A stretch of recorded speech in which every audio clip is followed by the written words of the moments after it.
The other day, on the back of the big blue Jeep that was trundling through a Jerusalem side street, it was the bumper sticker that caught my eye. "Olmert is bad for the Jews," it read. The standout distaste for Israeli Prime Minister Ehud Olmert was plastered amid a galaxy of messages insisting that Israel not give up land in the West Bank, mourn last year's withdrawal from Gaza, and support settlers everywhere. Contrast that with the thunderous cheers which Ehud Olmert received when he addressed a joint session of the two houses of the United States Congress during his inaugural visit to Washington a couple of weeks ago. The applause was no more heartfelt, it seemed, than when the Israeli leader gave an emphatic pledge: "We shall not give in to terror. We shall not give in to terror."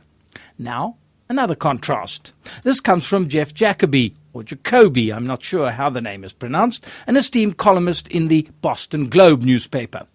Castigating the Olmert vision of Israel's future, he pulls no punches, saying that Israel cannot afford to succumb to the delusion that retreating in the face of terror will bring safety and peace of mind. Wars are not won by evacuations, he says, though he does add, Israelis, weary after so many years under siege, wish to pretend otherwise. It's up to their friends to tell them the truth, he concludes. It's a view of not a small number of Israel's self-declared friends, the likes of whom the Prime Minister might have not heard in the White House or Congress, but which were conveyed on US television while he was in the country. The ads were sponsored by a Washington think tank called the Center for Security Policy, which projects itself as committed to pursuing international strength through American strength. The centre has long proclaimed itself a supporter of Israel, but the TV ad was harshly critical of Olmert's proposed realignment or convergence plan in the West Bank. That is, his planned significant withdrawal, which will include the uprooting of over a third of the Jewish settlers who live in the area. Albert Einstein, said the ad, defined insanity as doing the same thing over and over again and expecting different results. We cannot afford any more of this insanity. A pointed reference to Israel's unilateral withdrawal from Gaza last summer and the planned Olmert pullback within the next couple of years in the West Bank. There were other echoes of dismay expressed by other self-declared supporters of Israel in the US, dismay at the realignment policy. In the Wall Street Journal, the former CIA director James Woolsey asserted that what he called the foreseeable result of the Olmert plan, that is, in his view, the creation of a West Bank terrorist state, would mortally threaten not only Israel, but also its pro-Western, pro-Washington neighbor, Jordan. Territorial surrender, said Woolsey, given approval by Washington, would signal that we, the United States that is reverting to earlier behavior patterns, leaving Lebanon in 1983, acquiescing in Saddam Hussein's persecution of Kurdish and Shiite rebels in 1991, and fleeing Somalia in 1993.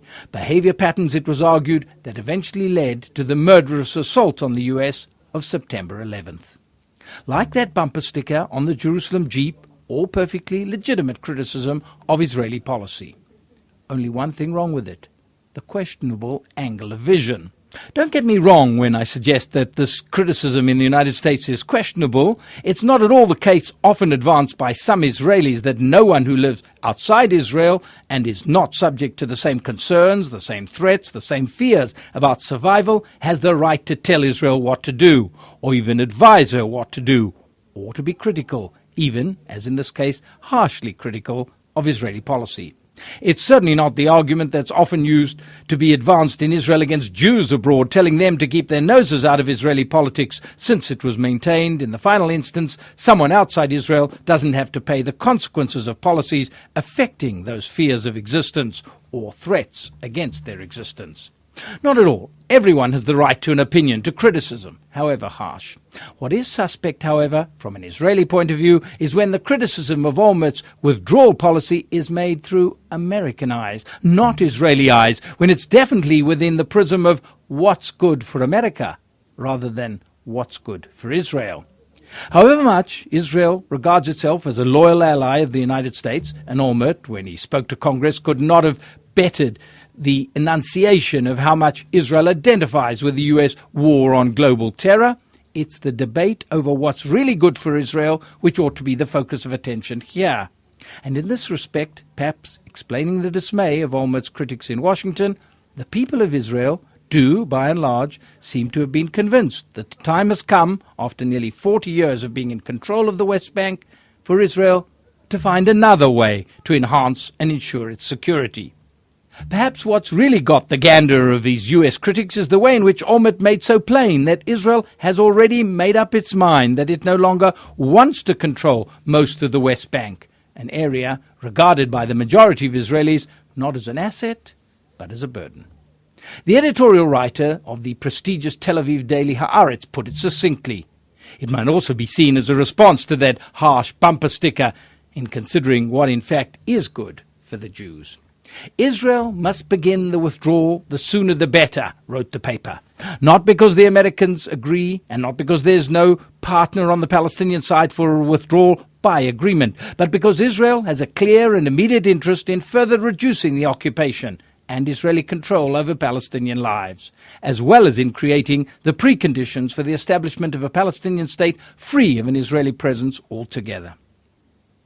Although, as I say, the majority of Israelis seem to be lined up with the Olmert position, many, for this or that reason, are not. And many, like those parading that angry bumper sticker against their Prime Minister, will not hesitate to voice their views and to battle him all the way. Indeed, the debate is sure to rage, right up to and beyond when the Prime Minister is in fact able to carry through his realignment policy to fruition.